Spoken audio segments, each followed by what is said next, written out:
Muchísimas gracias. ¿Se escucha? Bueno, en primer lugar, agradecer la oportunidad de participar en este evento. No soy un especialista en justicia abierta. He trabajado en los últimos años en temas de gobierno abierto o de Estado abierto, en términos más genéricos. Y quiero hacer una advertencia. Ustedes verán en el título, supongo que podrán traducir ese dibujo por llave, y quiero también advertirles de que hay una serie de imágenes que pueden herir la susceptibilidad del público, de manera que si hay menores en la sala debieran retirarse, pero en todo caso quiero aclarar también de que todas las imágenes que van a ver están en internet, de manera que son públicas y podría acceder cualquiera de ellos, cualquier persona, a esas imágenes. Bueno, yo creo que bienvenido el hecho de que la justicia se suma a una serie de eventos que se vienen realizando desde hace por lo menos 7 años en materia primero de gobierno abierto, luego de parlamento abierto y en los últimos tiempos efectivamente también en materia de justicia abierta. Diría que son todas expresiones de una preocupación por un Estado abierto. Y todas creo que de uno u otro modo revalorizan en primer término el papel que tiene la información en la reducción de las asimetrías de poder existentes entre el Estado y la sociedad. Y en el fondo, cuando nos referimos a abrir la justicia, en realidad estamos haciendo referencia justamente a la apertura de la información sobre lo que ocurre en el ámbito de la justicia. La pregunta entonces es ¿cómo lograr una mayor apertura de la justicia y quién tiene la llave? Hagamos un poco de historia. Yo voy a... Si es que esto funciona, se supone que se avanza con esta. Ah, por ahí estoy al revés.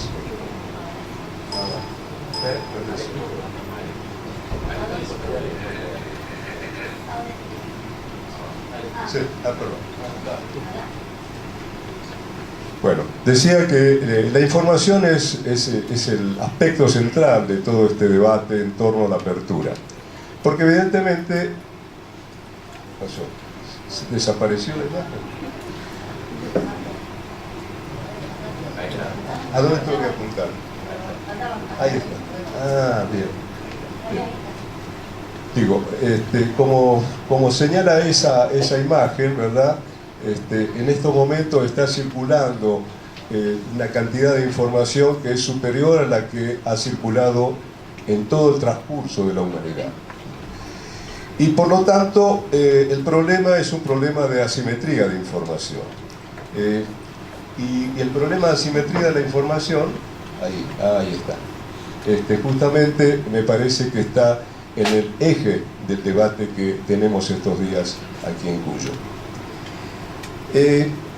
Yo he hecho un poco de investigación, no es mi tema, como digo, y pude por lo menos determinar que la palabra juez, ¿no?, tiene un origen, por lo menos se remonta a la época bíblica.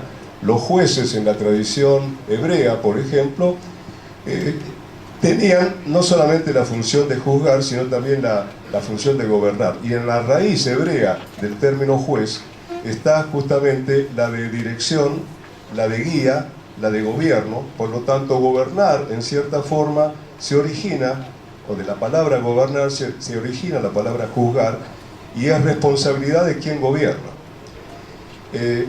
Y por supuesto, en la antigüedad tendríamos cumpliendo esa función de gobernar, también la de juzgar por parte de una sola persona, fuera, digamos, los jueces hebreos, los caciques tribales o los señores feudales, que asumían también ese tipo de responsabilidad. Con la división de poderes de Montesquieu en el espíritu de las leyes, se produce justamente una división de esa responsabilidad, y yo asocio esa división de responsabilidad entre tres poderes en su vinculación con el tiempo, porque considero que la función de gobierno en sus tres aspectos, es decir, en su aspecto legislativo, ejecutivo y judicial, tiene que ver en realidad con la asignación de responsabilidades en materia del tiempo a cada uno de esos poderes. Es decir, por una parte, el poder legislativo es el poder del futuro, el poder en el cual se concentra fundamentalmente la responsabilidad de determinar cuáles son las opciones de política en una sociedad. El poder ejecutivo es el que administra el día a día, o por lo menos esa es su función esencial, y el poder judicial es el que juzga el pasado.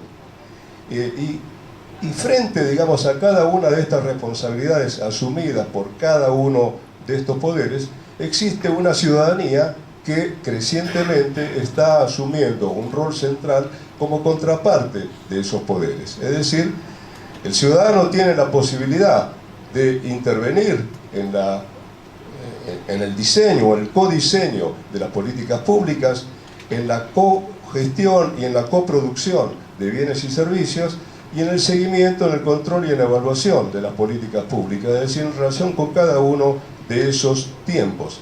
Y todos ellos, como decía aquí el rector hace un momento, tienen que ver o debería conducir al bienestar general de la sociedad, ¿no? Y sobre este término hemos utilizado históricamente una serie de otras formas de referirnos a ese interés general. Hablamos del bien común, en una época se hablaba de la felicidad pública, los pueblos originarios de América hablan del buen vivir, ¿verdad? Y la pregunta es, bueno, ¿en qué medida estos poderes y la acción de estos poderes se encamina en esa dirección? Sabemos que en democracia la ciudadanía elige a legisladores, elige a presidentes, no así a jueces y fiscales. Y en ese sentido creo que la ciudadanía ha tenido mucha menor incidencia sobre el Poder Judicial que tal vez sobre los otros dos poderes del Estado.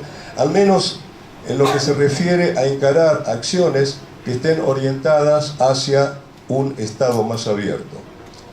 Recordemos que la idea del Open Government surgió originariamente hace como 50 años atrás en los Estados Unidos. Fue la primera vez que se mencionó el término Open Government cuando se discutía la ley de derecho de acceso a la información pública en la época del presidente Johnson.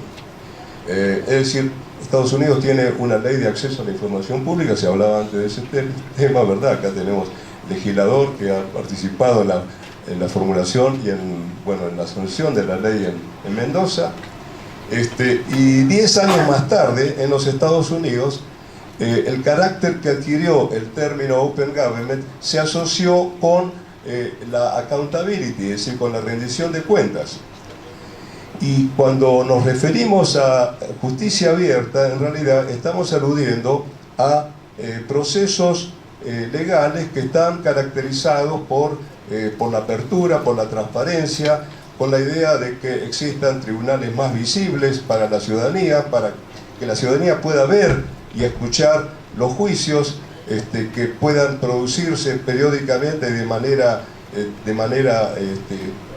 permanente, transcripciones, archivos, datos abiertos, de manera que la ciudadanía pueda comprender qué es lo que ocurre en la administración de justicia. Tengo acá algunas imágenes que ilustran esto que acabo de señalar. Es decir, la justicia parece estar comenzando a abrirse a la ciudadanía. Y creo que esta idea de apertura de la justicia responde en realidad a una antigua, a una vieja pregunta que planteó el poeta Juvenal, que puso de moda una frase que, creo que tengo, ahí está, una frase que todo el mundo conoce, es decir, quis custodiet ipsus custodes, es decir, ¿quién custodia a los custodios? ¿No? Es decir, ¿quién va a vigilar a los vigiladores? ¿Quién va a juzgar a los gobernantes? ¿Quién nos va a proteger de los gobernantes? En ese sentido, también rescato los diálogos que Platón plantea en su momento en la República con Sócrates, ¿no?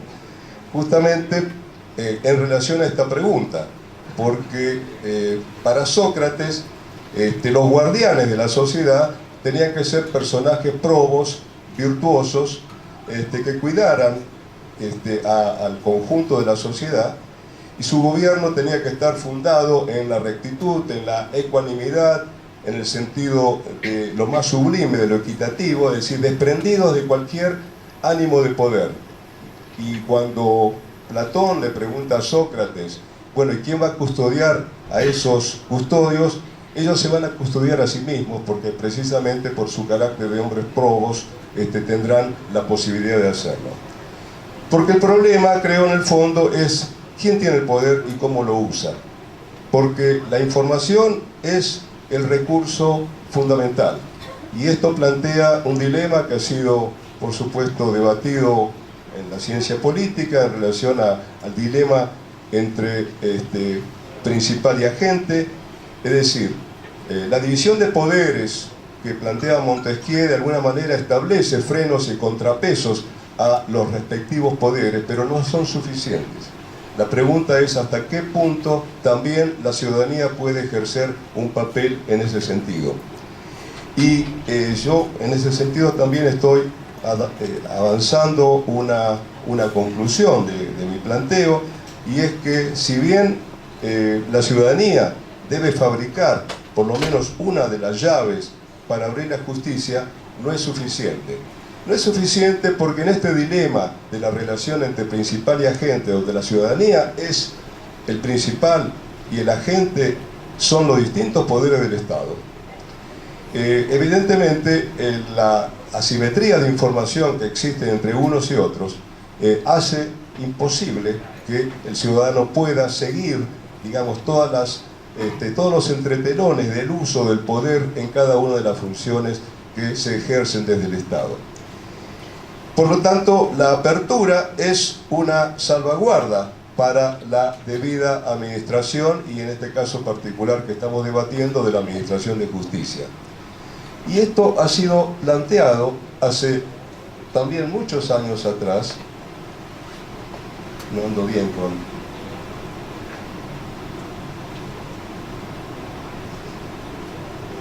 Ahí está. Ha sido planteado hace casi 200 años atrás por el filósofo Jeremy Bentham, ¿no?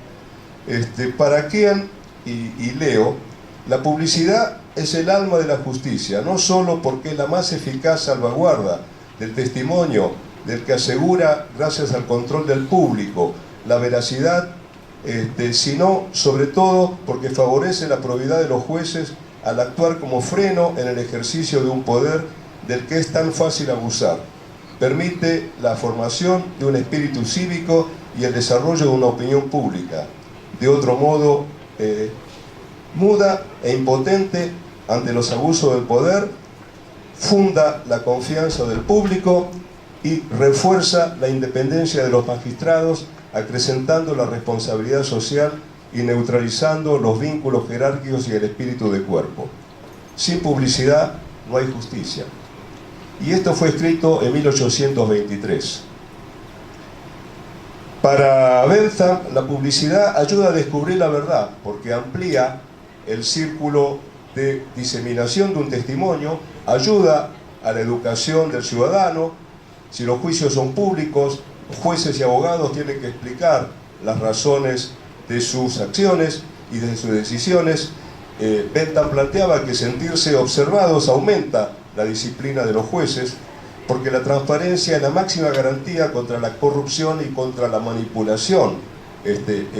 Y para eso Bentham también había sugerido el panóptico, el famoso panóptico que luego dio origen a su proyecto de construir cárceles, ¿verdad?, que tuvieran ese diseño. pero él también lo pensaba en términos de una ciudadanía que esté asistiendo a los juicios. Y es curioso porque ya en la antigua Grecia se realizaban juicios colectivos con jurados formados por decenas de personas que eran más difíciles de sobornar a partir del principio de lo que hoy podríamos denominar el crowdsourcing, es decir, el hecho de que se forman opiniones a partir de las opiniones de numerosos ciudadanos. El escrutinio público entonces ayudaría a una mayor confianza pública en el sistema decisorio jurídico. Estamos evidentemente lejos de ese ideal, porque todos sabemos, y supongo que la mayoría de nosotros ha leído esto permanentemente en la prensa, las encuestas abrumadoramente son coincidentes en denostar a la justicia. La UCA la semana pasada publicó un informe donde plantea que la confianza en la justicia es poco mayor al 10% en una escala que va del 0 a 100. Pensemos que Uruguay y Chile están en el orden del 40%, ¿no? Es decir, estamos muy lejos de esos valores en países que han asumido liderazgo en América Latina. Otras encuestas plantean como causas la corrupción, la intromisión del poder público, la impunidad, la lentitud, la falta de leyes, ¿no?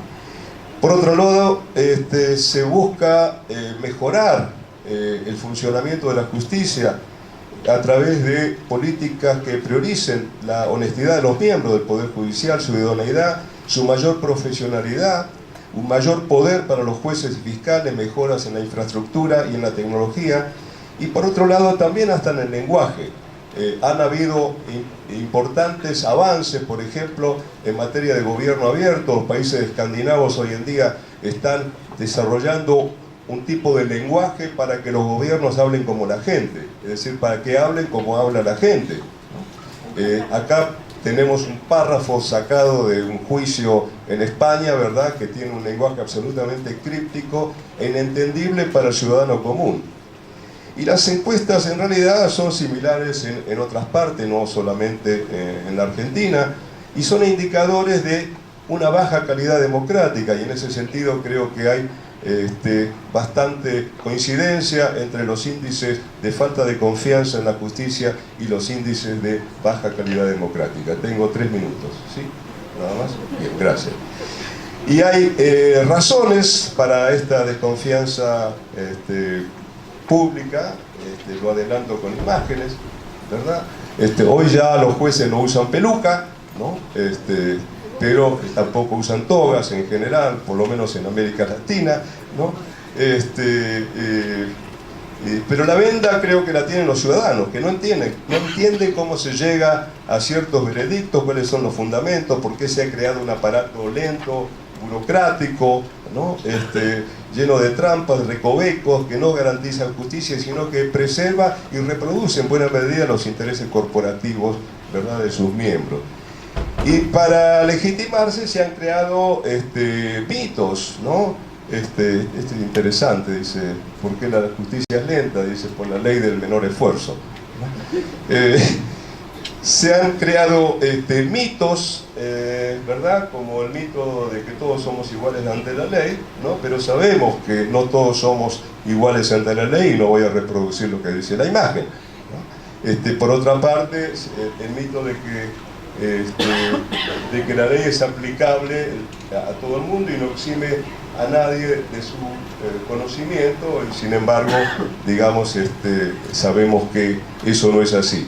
Sabemos que la justicia es desigual, y tal vez no puede serlo en una sociedad que es intrínsecamente desigual, porque de alguna forma el acceso a la justicia es un espejo de la desigualdad social.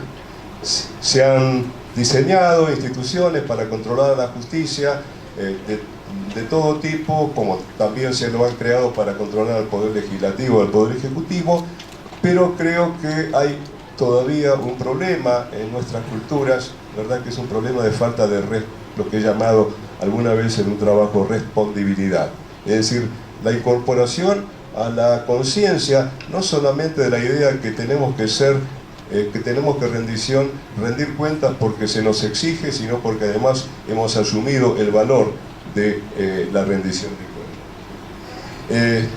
Entonces, el problema es cómo el ciudadano adquiere la información. Por supuesto va a requerir intermediarios, y en ese sentido voy a usar el último minuto que me queda para referirme justamente a este tema, ¿no? Es decir, de qué manera el ciudadano puede, digamos, obtener la información. Hay distintos tipos de intereses, tanto en la prensa, como en los think tanks, en los tanques de cerebro, como en centros de estudio vinculados a corporaciones sindicales o empresariales, porque el terreno de la producción de información es un campo de lucha por la apropiación del conocimiento, y en eso es importante, justamente como también lo señaló el rector, el rol de las universidades en la producción de datos, pero no solamente de datos, de información, y de información que se transforma en conocimiento, sobre todo por su mayor libertad académica, las menores presiones externas que pueden ejercerse sobre ella, ¿verdad? Lo que les da en todo caso mayores garantías de objetividad. La información sin dueño pierde poder y reduce justamente las asimetrías de la información. Creo que todavía son pocos los que, más allá de la retórica de dentro del propio Poder Judicial, están dispuestos a abrir la justicia, ¿no? Creo que no solamente es un problema de que el ciudadano tenga la llave para abrir la justicia, sino que es un problema que trasciende al ciudadano. Creo que hace falta una nueva lucha, donde son muchos los cerrojos, son muchas las cerraduras que hay que abrir todavía. Por eso creo que, para terminar, eventos como el que ha organizado la Universidad Nacional de Cuyo ayudan a que en uno y otro ámbito, en el ámbito de la sociedad civil y en el ámbito del Estado, se multipliquen los cerrajeros dispuestos a abrir las puertas de la justicia. Muchísimas gracias.